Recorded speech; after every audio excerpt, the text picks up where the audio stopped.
the Indian side, this is the Pakistani side. We had some caps in the north, center, south, and AEW just to support it. And the IF fighters started an initial build-up that was picked up from the north and the center across IB at 0010 hours.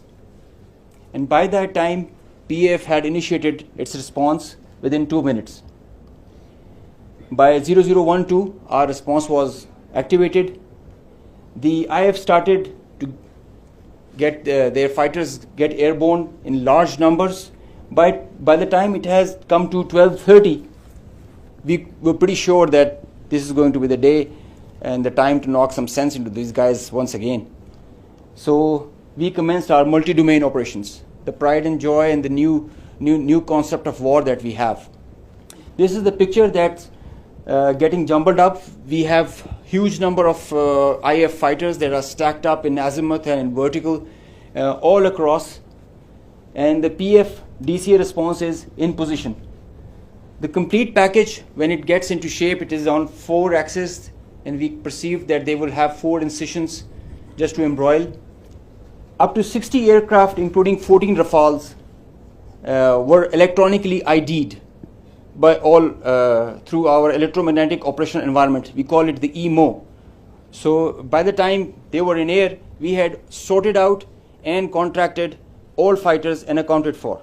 The 60 number, that augmented to 72 through their scrambles that kept on coming just to reinforce and supplement and to saturate the air defense. They thought they could do that for the Pakistani ADGE, air defense ground environment.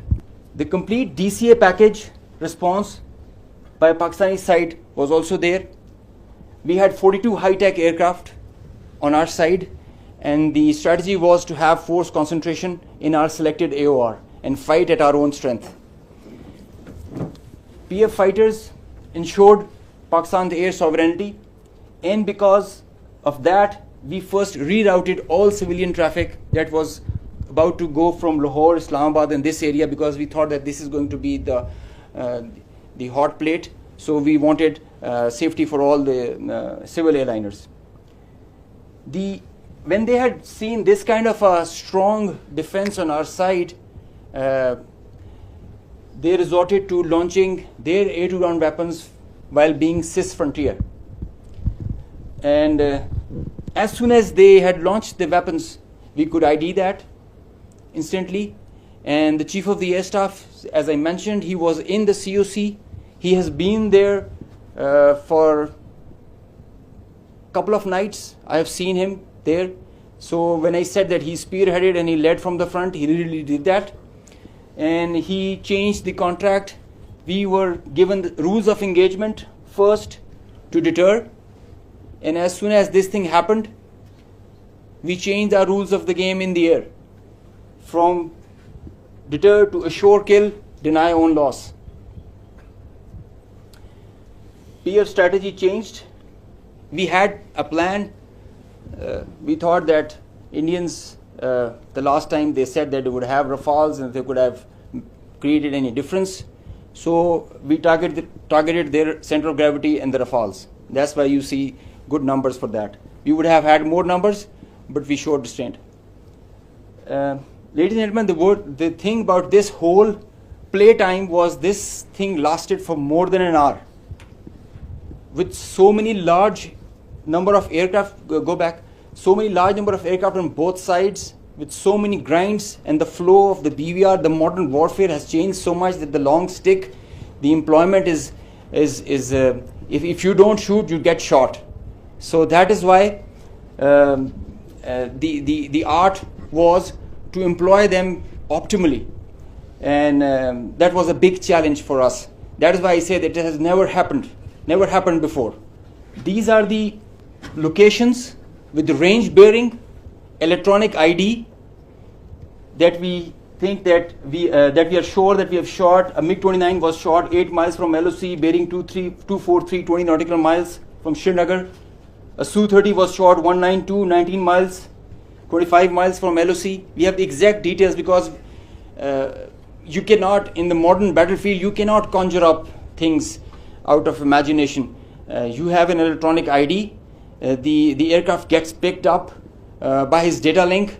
As soon as you put on your radar, you show yourself, and nobody can hide, nobody can deny that.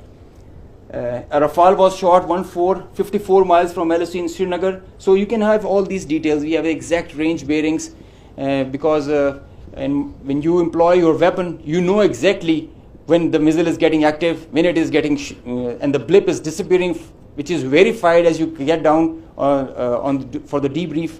So none of the claims have any fat in them. So they are pretty clear, pretty concise, pretty accurate. And I have a audio from a Rafale formation that I will share. The call sign is Godzilla. As soon as those animals are extinct, so this one also got extinct. Please play.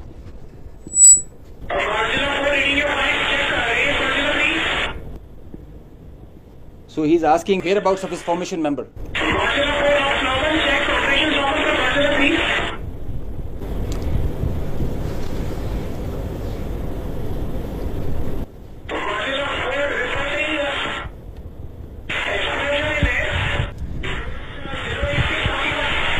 So the formation knows, his leader knows that his number, one of his flight member is not there.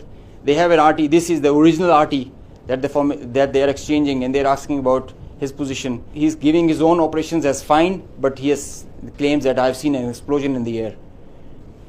I will share this detail. It's a long RT that we have. If we can hear one RT of one formation member, we can hear all of them in panic and in distress.